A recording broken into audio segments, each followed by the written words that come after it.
आज कंटेंट तो हर कोई बना रहा है, बट मैक्सिमम लोगों के वीडियो का रिटेंशन ग्राफ शुरू के कुछ ही सेकंडों में ही नीचे गिरने लगता है, जिससे वीडियो पे व्यूज आने बंद हो जाते हैं। और इसका सीधा सा कारण है वीक एडिटिंग। आपकी वीडियो का 50 से 70% इम्पैक्ट एडिटिंग ही डिसाइड करता है कि वीडियो चलेगी या फिर नहीं। ऐसे में वीडियो में यूज हुए छोटे छोटे एनिमेशन भी ऑडियंस को लगातार एंगेज्ड रखते हैं और रिटेंशन को इम्प्रूव करते हैं। सो इसीलिए इस वीडियो में हम कैपकट के अंदर ऐसे 6 से 7 पावरफुल एनिमेशन सीखने वाले हैं, जिन्हें आप अपनी हर वीडियो में यूज करके उसे और भी ज्यादा एंगेजिंग और प्रोफेशनल बना सकते हैं। और हाँ, ये हमारी CapCut pro level editing series का पार्ट 3 है, जहाँ मैं आपको वो एनिमेशन सिखाऊंगा जो आपकी बोरिंग वीडियोस को नेक्स्ट लेवल पर ले जाएंगे। और अगर आपने इस कैपकट एडिटिंग सीरीज के पहले 2 पार्ट मिस कर दिए हैं तो उनका लिंक आपको डिस्क्रिप्शन बॉक्स में मिल जाएगा। तो वीडियो को स्टार्ट करते हैं। एंड अगर तुम्हारे पास कैपकट का वर्किंग वर्जन नहीं है तो इसके लिए तुम मेरा टेलीग्राम चैनल चेकआउट कर सकते हो। सो अब अपना फर्स्ट इफेक्ट है ये टेस्ट एनिमेशन। सो इसे कैपकट में बनाने के लिए सबसे पहले तो हमें ये शेप चाहिए होंगे, जो कैपकट में तो बन नहीं सकते। तो इसके लिए पिक्सल लैब ओपन करो या फिर तुम पिक्सआर्ट भी यूज कर सकते हो। एंड इधर एक शेप ऐड करो और उसको कंप्रेस करके एक पतली लाइन की तरह कर दो और अपने हिसाब से कोई सा भी कलर दे दो। इसके बाद एक और शेप ऐड करो और उसको एजा पॉइंट लाइन पे ऐड कर लो, बिल्कुल मेरी तरह। एंड इस शेप को भी कलर दे दो। अब इसी शेप को कॉपी करके लाइन पे 1-2 पॉइंट और ऐड कर लो। अब बैकग्राउंड को ट्रांसपेरेंट करके इसे एक्सपोर्ट कर लो। एक्सपोर्ट होने के बाद इन सभी शेप का कलर व्हाइट कर दो एंड अगेन फिर से इसे एक्सपोर्ट कर लो। अब पिक्सल लैब पे ही न्यू प्रोजेक्ट ओपन करो एंड अगेन एक शेप ऐड करो टेस्ट के लिए। एंड इस शेप को कलर देकर बैकग्राउंड ट्रांसपेरेंट करके इसे एक्सपोर्ट कर लो। अब कैपकट ओपन करो और इधर न्यू प्रोजेक्ट में उस ब्लू लाइन और टेस्ट शेप को ऐड कर लो जो हमने पिक्सल लैब से बनाया था।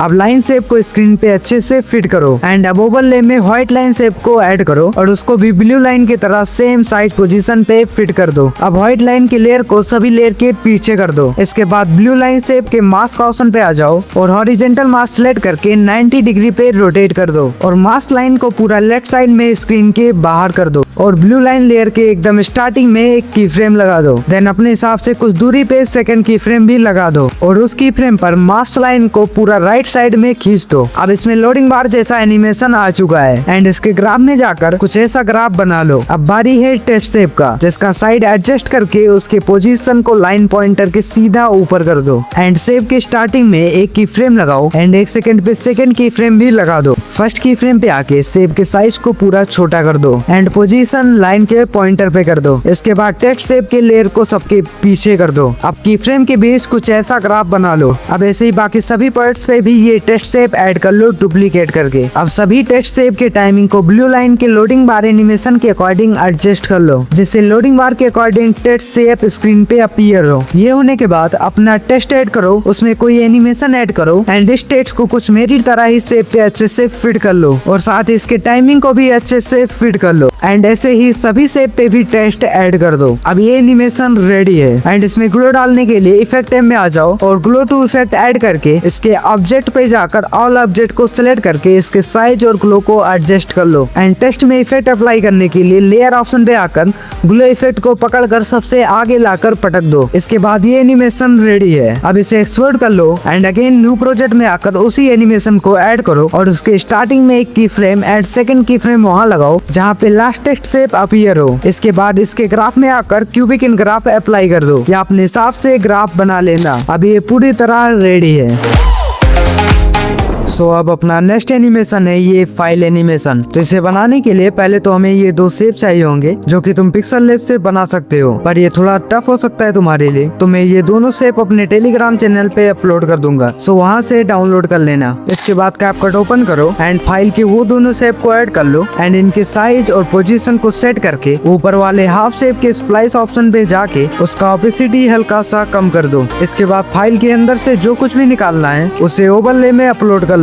लाइक मैंने 1 2 3 का शेप ऐड कर लिया है। अब लेयर ऑप्शन पे आओ और फाइल शेप के हाफ वाले शेप को पकड़कर सबसे आगे लाकर पटक दो। इसके बाद सभी शेप को फाइल के अंदर इन्हें अच्छे से फिट कर दो, बिल्कुल मेरी तरह। इसके बाद फाइल के अंदर वाले एलिमेंट्स में बिल्कुल आगे एक की फ्रेम लगा दो एंड 1 सेकंड के आसपास सेकंड की फ्रेम भी लगा दो। अब सेकंड की फ्रेम पे रहकर एलिमेंट को फाइल से बाहर निकाल दो एंड ऐसे बाकी उन दोनों एलिमेंट पे भी की फ्रेम लगाकर उनको फाइल के बाहर कर दो। अब इन सभी की फ्रेम के ग्राफ ऑप्शन पे आकर कुछ मेरी तरह ही ग्राफ बना लो या फिर अपने हिसाब से बना लेना। अब इन तीनों एलिमेंट्स के टाइमिंग को थोड़ी थोड़ी दूरी पे फिट कर लो, जिससे एक एक करके फाइल से एलिमेंट्स बाहर निकले। अब इन सब में ग्लो टू इफेक्ट डाल दो एंड साथ ही रिबाउंड स्विंग इफेक्ट भी ऐड करके इसके एडजस्ट ऑप्शन में आकर इसके स्पीड को 5 से 10 के बीच रखो एंड साइज को 15 से 30 के बीच, या अपने हिसाब से कर लेना जो सही लगे ना। ये एनिमेशन भी रेडी है एंड अब इसे एक्सपोर्ट कर लो। इसके बाद अगर इसमें ऐसा एनिमेशन ऐड करना है तो इसे न्यू प्रोजेक्ट में ऐड करके 2 की फ्रेम लगाकर एनिमेट कर सकते हो। सो अपना नेक्स्ट एनिमेशन है ये कर्सर टाइटल एनिमेशन। इसके थ्रू तुम मल्टीपल टाइटल्स या पॉइंट को शोकेस कर सकते हो। सो इसे बनाने के लिए पिक्सल लैब ओपन करो, बैकग्राउंड ब्लैक रखो एंड सर्कल शेप ऐड करो एंड इसका कलर भी ब्लैक रखो। अब इसमें स्ट्रोक ऐड करके इसमें अपने मन का कलर डाल दो। अब डायमंड शेप ऐड करो एंड इसको भी कलर दे दो। अब इसको छोटा करके सर्कल के स्ट्रोक पे अच्छे से फिट कर दो, बिल्कुल मेरी तरह। अब ऐसे 2-3 और डायमंड शेप ऐड करो एंड सर्कल स्ट्रोक पे एज अ पॉइंट ऐड कर लो एंड साथ ही टेस्ट के लिए सभी पॉइंट्स पर इसे रेक्टेंगल शेप ऐड कर लो एंड इधर इस सभी शेप पे टेस्ट भी ऐड करके इन्हें अच्छे से फिट कर दो जैसे मैंने किया है। अब इसे एक्सपोर्ट कर लो। अब कैपकट ओपन करो और ओवरले में इसी सर्कल को ऐड करो और इसके साइज को बड़ा करके इसको राइट साइड में मेरी तरह ही अच्छे से फिट कर दो। अब इसकी लेयर पे स्टार्टिंग से 1 से 2 सेकंड के अंतराल में 4 से 5 की फ्रेम ऐड कर दो। अब स्टार्टिंग में सेकंड की फ्रेम पे आकर सर्कल को 90 डिग्री पे रोटेट कर लो एंड थर्ड की फ्रेम पे 180 डिग्री, फोर्थ की फ्रेम पे 270 डिग्री पे रोटेट करके इसके ग्राफ में आ जाओ और सभी की फ्रेम के बीच कुछ ऐसा ग्राफ बना लो। अब मैं ये टेस्ट ऐड कर रहा हूँ जो कि मैंने पिक्सल लैब से ही बनाया था। अब इसको फिट करने के बाद सभी लेयर पे ग्लो टू इफेक्ट ऐड करके हेजी इफेक्ट को भी ऐड कर लो, जो कि फोकस का काम करता है साइड की चीजों को ब्लर करके एंड इसको अपने हिसाब से एडजस्ट कर लेना। अब इसके बाद प्ले पेंडुलम इफेक्ट को भी ऐड कर लो एंड ऑब्जेक्ट पे जाकर ऑल ऑब्जेक्ट सिलेक्ट करके इसके एडजस्टमेंट में आकर इंटेंसिटी को 5 से 10 के बीच रखो, ट्विस्ट को 0, स्पीड को 10 से 20 के बीच में रखो एंड शार्पनर को भी 0 रखो। नाउ अब ये एनिमेशन भी रेडी है। सो अब नेक्स्ट एनिमेशन है ये टेस्ट एनिमेशन। तो इसे बनाने के लिए test and question mark PixelLab से बना लेना। तो अब क्वेश्चन मार्क को ओवरले में ऐड करके इसके एकदम स्टार्टिंग में एक की फ्रेम एंड 1 से 2 सेकंड के बाद सेकंड की फ्रेम लगाकर फर्स्ट की फ्रेम पे आकर उसको 30 डिग्री पे रोटेट करके नीचे स्क्रीन के बाहर कर दो, बिल्कुल मेरी तरह। एंड सेकंड की फ्रेम पे क्वेश्चन मार्क को ठीक सीधा बीच में रखो। अब इसके ग्राफ में आकर कुछ ऐसा ग्राफ बना लो एंड अब सेकंड की फ्रेम के थोड़े से दूरी पे थर्ड की फ्रेम लगाकर क्वेश्चन मार्क को लेफ्ट साइड में कर दो एंड थोड़ा सा रोटेट भी कर दो, बिल्कुल मेरी तरह। अब इसमें भी कुछ ऐसा ग्राफ ऐड कर दो। अब थर्ड की फ्रेम के 2 सेकंड के बाद फोर्थ की फ्रेम भी लगा दो एंड क्वेश्चन मार्क को पूरा राइट साइड में ले जाओ मेरी तरह एंड इसमें ये ग्राफ ऐड कर दो। अब थर्ड की फ्रेम पे रहकर ओवरले में टेस्ट ऐड कर लो और इसको स्क्रीन पे अच्छे से फिट कर लो मेरी तरह ही। अब इसके लेयर ऑप्शन पे आके टेस्ट को क्वेश्चन मार्क के पीछे कर दो। अब इसकी मास्क ऑप्शन पे आकर हॉरिजॉन्टल मास्क सिलेक्ट करके 90 डिग्री पे रोटेट करके हल्का सा फेदर बढ़ा लो। अब लेयर के एकदम स्टार्टिंग में एक की फ्रेम ऐड करके मास्क लाइन को पूरा लेफ्ट पे कर दो जहाँ से टेस्ट ना दिखे। अब जिस टाइमिंग पे क्वेश्चन मार्क राइट साइड में पहुँचता है उधर टेस्ट लेयर पे सेकंड की फ्रेम लगाकर मास्क लाइन को पूरा राइट साइड पे कर दो। अब इसके ग्राफ ऑप्शन पे जाकर सेम उसी तरह का ग्राफ बना लो। अब ये सेम प्रोसेस लेफ्ट साइड से करके टेस्ट और क्वेश्चन मार्क को गायब कर दो। अब इसमें ग्लो टू इफेक्ट डाल के इसे एक्सपोर्ट कर लो।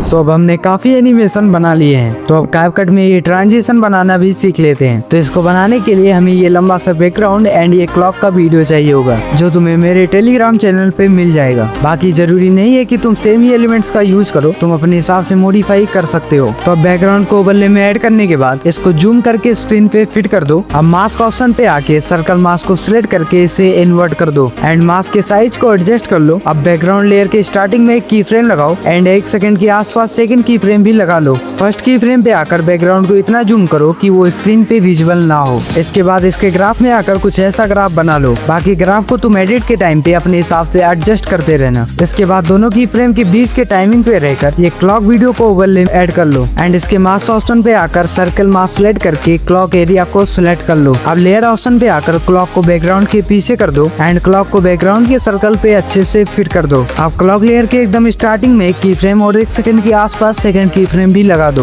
अब फर्स्ट की फ्रेम पे आकर क्लॉक को पूरा नीचे स्क्रीन के बाहर कर दो। अब इसमें ये ग्राफ ऐड कर लो या अपने अकॉर्डिंग बना लेना जो फिट बैठे। अब क्लॉक लेयर के सेकंड की फ्रेम के बाद उसके एकदम नजदीक थर्ड की फ्रेम लगा दो एंड उसी टाइमिंग पे ऊपर बैकग्राउंड लेयर पे भी थर्ड की फ्रेम लगा दो एंड ऐसे ही 1 से 2 सेकंड के बाद दोनों लेयर पे फोर्थ की फ्रेम भी लगा दो। अब बैकग्राउंड लेयर के लास्ट की फ्रेम पे रहकर ट्रांसफॉर्म के अंदर एडवांस ऑप्शन पे आकर इस लेयर के पोजीशन के एक्स एक्सिस के वैल्यू को माइंड में नोट रखो। लाइक अभी एक्स एक्सिस 0 है तो अब एक्स एक्सिस को पूरा लेफ्ट साइड में खींच दो जहाँ से बैकग्राउंड में वो सर्कल ना दिखे। अब मैंने एक्स एक्सिस के वैल्यू को 0 से -707 तक एडजस्ट किया है। तो अब इसी सेम वैल्यू को याद रखते हुए क्लॉक लेयर की लास्ट की फ्रेम पे आकर इसके ट्रांसफॉर्म ऑप्शन पे आकर इसके भी एक्स एक्सिस के वैल्यू को भी -707 कर दो। अब इन दोनों लेयर के लास्ट की फ्रेम पे सेम क्यूबिक इन ग्राफ या अपने अकॉर्डिंग कोई सा भी ग्राफ ऐड कर दो। अब ये ट्रांजिशन रेडी है। बाकी अगर समझ में ना आया हो तो रिवाइंड करके देख लेना। अब इस ट्रांजिशन के बाद जो कुछ भी दिखाना है उसे क्लॉक एंड बैकग्राउंड के थर्ड की फ्रेम के टाइमिंग पे उसको ओवरले में अपलोड कर लो। अब इसे बैकग्राउंड पे अच्छे से फिट कर लो एंड अब इस लेयर के एकदम स्टार्टिंग में की फ्रेम देन सेकंड की फ्रेम वहाँ लगाओ जहाँ पे बैकग्राउंड एंड क्लॉक लेयर पे लास्ट की फ्रेम लगा था। अब इस लेयर के फर्स्ट की फ्रेम पे आकर इसे राइट साइड में खींच कर इसे स्क्रीन के बाहर कर दो एंड इसमें भी वही सेम ग्राफ ऐड कर दो। अब मन करे तो hazy and glow two effect add करके इसे एक्सपोर्ट कर लो।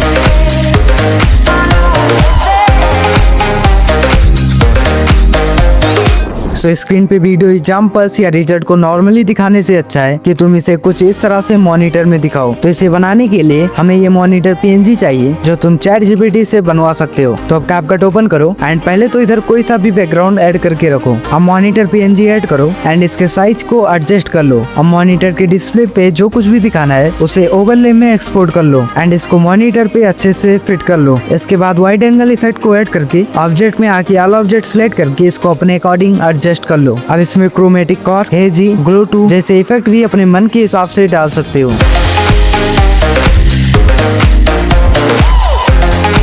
तो अब इस वीडियो में इतना ही एंड इस वीडियो में यूज हुए सभी एलिमेंट्स आपको मेरे टेलीग्राम चैनल पे मिल जाएगा। बाकी ट्यूटोरियल में कोई प्रॉब्लम आई हो तो कमेंट में पूछ सकते हो एंड आप सब्सक्राइब कर लो। जल्द मिलेंगे किसी और ट्यूटोरियल के साथ। बाय।